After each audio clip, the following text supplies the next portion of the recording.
This video is not an introduction to the game. Please do the main in-game tutorial or watch the main tutorial video. In GearCity, you can manage production manually or have the AI do it. When managing production manually, the game cannot provide you with the exact amount of vehicles you need to build every turn. The game generates demand when you end the turn, so there is no way of knowing exactly how many units you need before that happens. When managing production manually, there is some margin of error.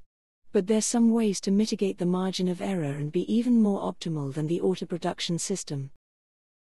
When you initially sell a vehicle, check the buyer rating table for a rough estimate of how many units you'll need. The buyer rating table report only works for an individual branch, so you will need to make some estimations. For example, if I have 10 branches, and the buyer rating table for one of the medium-sized cities estimates that I will sell 5 units, then I can make a reasonable assumption I'll need 50 units for my first run.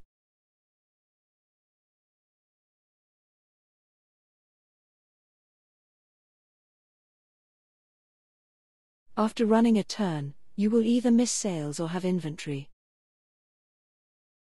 Do not worry about hitting the exact demand amount every month. Missed sales show that you need to increase production or prices. For more detailed reasons, see the supply and demand tutorial video. If you opt to increase production, you can view the number of missing sales from branches that have this factory and their shipping range using the factory production window. This information is for last month. Sales are typically similar month to month, barring a disruption. Note: this value does not take into account any adjustments you made at any other factories within the branch's shipping range. Regarding overproducing a vehicle, having inventory is not optimal but is not as bad as some folks think. You can see your overproduction and inventories in the reports and the factory production window. While having inventory costs money to store the vehicle and you're spending money on producing vehicles that you're not selling, it is wiser to have your factory operating at full capacity than not. If you build up a significant amount of inventory, you can stop manufacturing the model and produce another vehicle instead.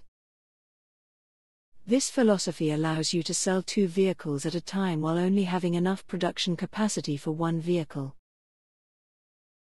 For a minimal amount of micromanagement, build up multiple months' worth of inventory, which you sell through after discontinuing the model. By doing this, you always maximize your factory output while having more selection of vehicles for sale than you could produce. The downside of this is that vehicles become less desirable over the years, and it might be more difficult to clear the inventory the longer you wait. So only build up and sell through inventories of vehicles that are still somewhat sellable. Do not wait too long before clearing out old inventories. Adjusting production, you have 3 options. The top slider is the number of production lines. Each factory has a finite number of production lines, and you're limited in the number of vehicles you can produce at a location based on the production lines. Next is the production speed slider. This slider adjusts how quickly you'll produce vehicles on the production line. The slower you produce vehicles, the better quality those vehicles are.